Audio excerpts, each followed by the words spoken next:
to the Motocross Supercross What podcast. is up, everybody? This is episode 142 of the Motocross Supercross podcast. 2018 is done.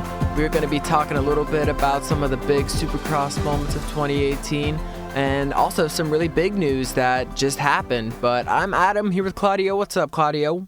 Dude, I feel like we're never going to close this 2018. We need to close it so we can focus on this 2019 Monster Energy Supercross season. Right around the corner, bro. It is right here. But, you know, we just got to keep talking about 2018 because it was awesome, first of all. And second of all, some of the stuff that happened in 2018 just sets us up so perfect for this 2019 season. So what do you say we just jump into it? We got some big news, a big story to touch on. Recently engaged Benny Bloss is hurt. He is out for the 2019, is it whole season, Supercross or Supercross and Motocross? That's right, my friend. This is from his Instagram. He says he's extremely bummed to say that he will miss the entire 2019 Supercross season. He had a practice crash on Monday, and he will be having surgery next week to repair his ACL. He felt that this year he was feeling good. He was never feeling better on a bike. He's completely blessed with a new engagement. He's completely blessed with a new number, a new team, or not a new team, but just a new program. And but yeah, he will be out for the 2019 Supercross season. And I'm a little bummed out about that too, because he was gonna be one of those guys that were gonna make things very interesting. He's definitely consistent, and he's definitely one of those that you're always gonna find up front. But the good news is that Captain Bogle, Mr. America, Captain America, whatever, Mr. Captain Mr. America. Holshot I like guy. Mr. America. There's like Mrs. America, the beauty pageant, and then there's Mr. America. There you go. So, yeah, Justin Bogle will be filling in for him for the 2019 Supercross season, which is it's a little weird. It's a little... crazy. Interesting choice of rider for sure. Definitely, and he was ready to ride a Honda and everything. I think that's awesome. That's good for him to have a good factory ride. We can see what he will do. What I was going to say about Benny Bloss is that, like you said, he is one of the big riders, but still I feel like we haven't seen that much from him. We were still he hasn't had his real a big breakout so far. So it looks like that's definitely not going to be this year. Yeah, it's not going to happen in 2019 for Benny Bloss, and it's unfortunate, and it's just a shame. It's a shame. I'm still shocked of their decision to bring Bogle in, especially when you have riders like Dean Wilson still kind of looking for a bike, just kind of putting a bike together with a couple of help from a couple of the guys, like this post, it says he wants to thank Roster Husky, Mohead, Husqvarna Motorcycles, Roger DeCoster, and a couple of the sponsors for putting a bike together for Dean Wilson. So he says it's not full factory. It's not full factory support, but it's definitely fast. So yeah, all I could think of with Dean Wilson, no ride. Dean Wilson, no ride. It's like he's the Malcolm Stewart of last year, going into the season with no ride. Exactly. I wonder if he's gonna, we're gonna have a revealing type of story, kind of like with Justin Barcia, how he came in with the, from no ride to six rides to 6 races, and then to a 2-year contract. So, but yeah, exactly. A little bummed out about the whole Benny Bloss thing. I've been a little shocked about their decision, but like what we always say, at the end of the day, it is an industry. It is a job. It's all business. Indeed it is. And one other thing to throw in there about this, Benny Bloss said it was the silliest crash and there was nothing spectacular about it. Extremely frustrating. I landed off a triple and just went to the inside to make a new line. Nothing crazy. I hit a slick spot and just lost the rear end and it just slid out. So he said, unfortunately, I had my leg fully committed and it got pinned under the handlebar and the ground. Yeah, he's just too tall. Yeah, he's way too tall. His leg's always dragging on the ground. But he said, I know I caught it at a bad angle And that's pretty much the end of the story. So it wasn't even like a cool crash. It'd be like, yo, I freaking fell out of the sky. He's just like, I fell in a turn. I was going for a quad. Jumped it. Exactly. Like, I was jumping like a 300 footer and then crash. Yeah, no, it's no glory in this crash, just in a turn. But like we were talked about it, we got to put these guys in bubble wrap. 'Tis the season for obviously the holidays and for everyone to get hurt right before Supercross starts.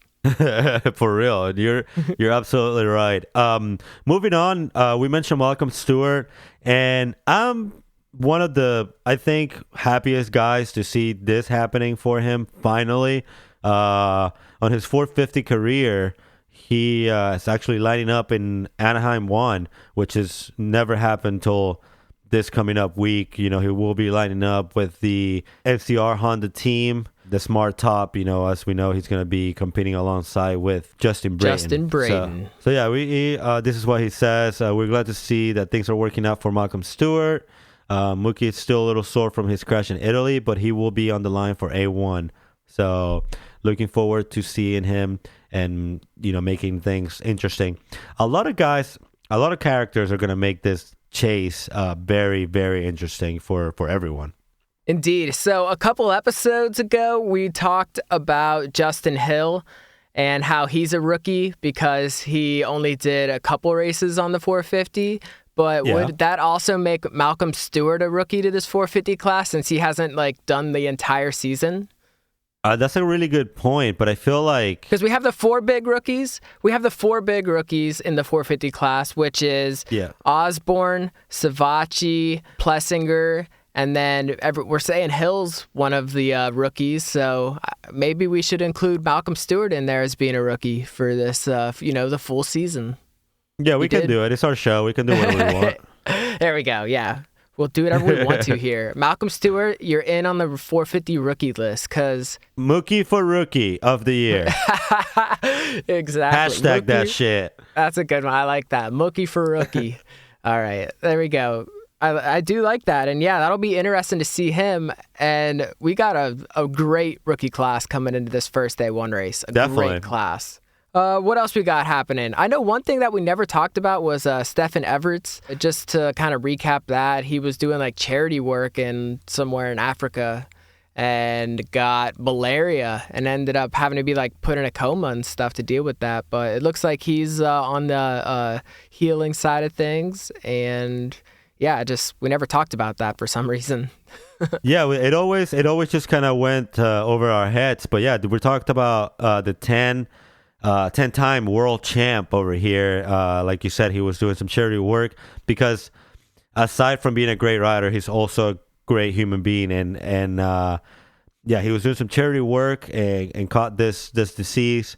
But he is on the up and coming rehabilitation now. So very good to hear and very good to know. Ironically, his son, Liam Everts, I believe he's only 14, 15 years old.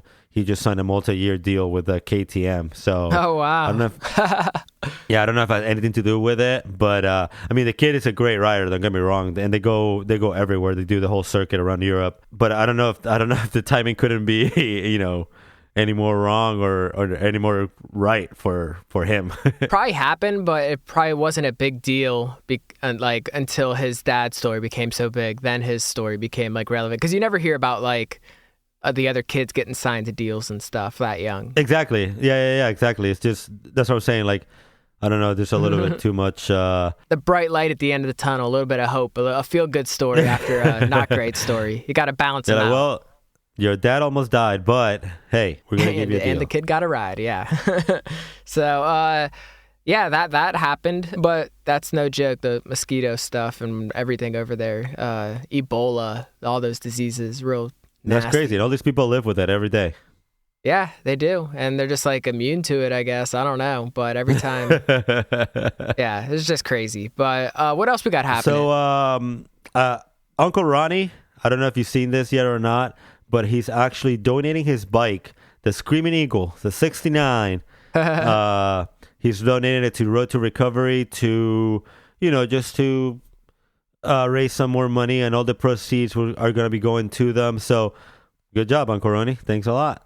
Yeah, I like that. That is a good story. I haven't heard that, but that's really cool. Obviously, Road to Recovery supports a bunch of riders who get hurt really bad. Of course, most recently we saw Weston Pike really benefit from them. Yeah. And by the way, the link for his Road to Recovery page has been in our podcast profile. So make sure you click that and give whatever you can.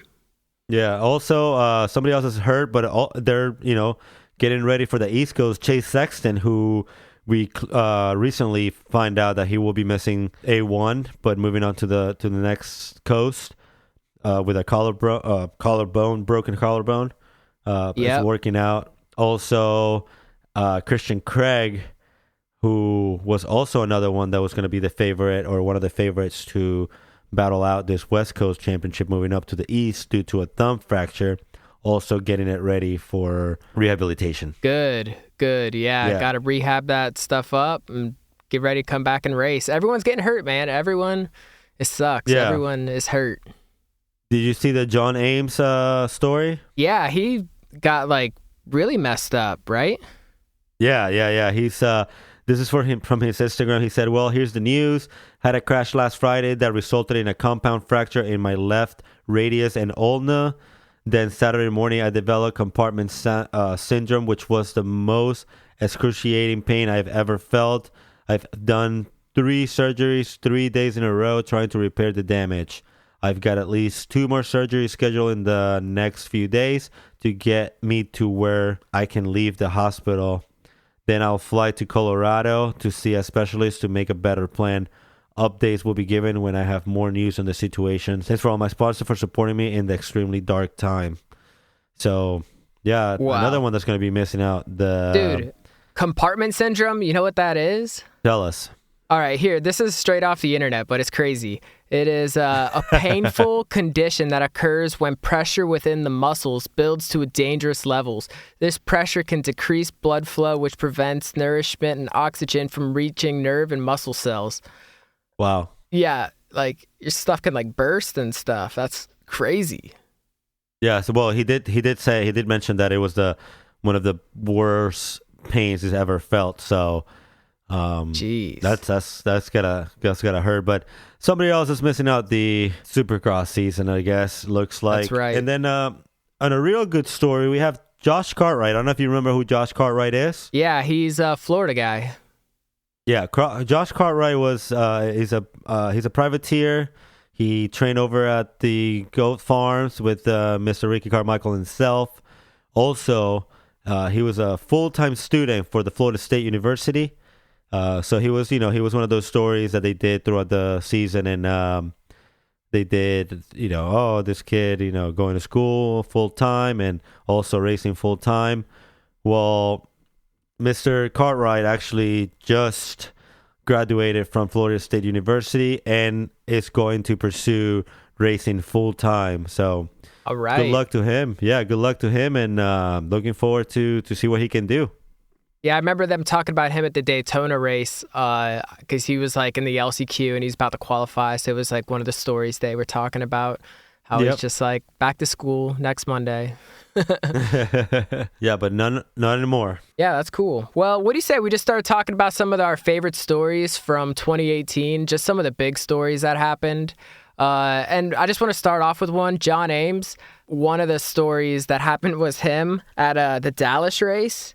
Him and Chaz Braden went over one of the jumps into the start lane, where the track goes there, and one of the guys went over the side of the turn, and he ended up, they T-boned each other, right there at Dallas Stadium. That was one of the stories from him, but it was it was a pretty nasty crash. And I mean, it's on our Instagram if anyone doesn't know what I'm talking about, but it was just one of those things. It looks like a track flaw or something. It's one of those freak accidents where, crap happens. But one of my favorite, not my favorite, but one of them, it's whenever Alex Nagy got buried in the mud at CenturyLink Field. Oh yeah, the mud was insane. That's where Chad Reed was pushed his bike. He had to like push it at the end of the race just to score some points and stuff. He did pretty good too. I want to say he got like 8th place or something that race. Yeah, he was top 10. He like went on the inside or something like that. Nagy did, and he just got like stuck right there in that mud that they've pushed from all the rain. Indeed. And for this Supercross season, one thing that happened last year was like the big guys getting injured. Like Tomac was dominating everyone in A1, and then he crashed his shoulder, and he was like jacked up all year, missed a couple races too. Marvin in the second race, crashed and jacked up his shoulder. And then Barsha got landed on by Bowers and jacked up his hand. It was just like the first couple of weeks that we lost so many good people. Yeah, Tomac also, when he hurt his shoulder and missed, I think it was Anaheim 2, the one that he Anaheim missed? 1. It was Anaheim 1, the very first race. No, the one that he missed. Yeah, he did miss Anaheim 2. Yeah, he raced, then he got hurt in Houston, then he missed Anaheim 2. Who else? Yeah, Roxon, when he got together with Cooper Webb. Exactly. That's another. How did I forget that? Yeah. That injury was nasty. After he already came back from a huge and his other arm injury, he came and then he does that. Yeah. It really makes you anxious for the start of this season. Who's going to get hurt this year? The best moment. No, the best moment. Well, yeah, that was one of them too, because it was in front of us. But Blake Baggett on the net. Yeah, at Tampa. That was also at Tampa. Both those things happened at Tampa. They put the new nets in and he tested them out. They were just talking about it like the race before. They're like, oh, well, we got this nets here. Wonder if, and then they're like, rock. Oh, yeah, that was a good one. Well, it seems like for those, that start lane, they need to put a net in there too, so that doesn't happen again. Not only so they don't launch their bikes into the stands, so they don't launch them into other parts of the track where riders are. That seems like a good idea. But I think Anderson really benefited from everybody's injuries because all he had to do was just be like mildly consistent. And for the most part, he was. And that's how he won that championship. I think that's why he's like an underdog for the 2019 season. It's because of that. Yeah. The thing about the sport is that you have to be consistent. You have to be healthy. And yeah, he did. He stayed healthy and it paid off for him at the end of the day. That's why it is confusing that the KTM team signed Bogle because he's had major problems staying healthy. I don't think he's raced a full season and who knows how long. That's my biggest shock. Like, how do you sign this guy just because he has starts? I mean, are we going to see a lot of no-footers? Whole shots and no-footers. Because he was ripping those whole shots for motocross. What would they call it? It was like the whole shot swag or the Bogle swag or something? Leg swag, because he stick that leg out. Leg swag, that's right. Another injury that happened was in the 250 class, and it happened early. Davalos, man. We forgot all about Davalos because he had like a pretty serious neck injury. That's right, yeah. So he's back this year too. So that's another person to look forward to. That's right, and the 250 class. Again. Yeah, and then because he got like his neck ran over or something, and RJ at Daytona this year, he got hurt too. That's right, yep. He like broke his back. Someone that didn't get hurt, but did get hurt was Dylan Ferrandis. I don't know if you remember that. He was better it was actually in Atlanta, I believe. He just like hit the top blocks and just kind of like got launched and he landed like right on the triple. Like on the face of the triple. Oh, yeah.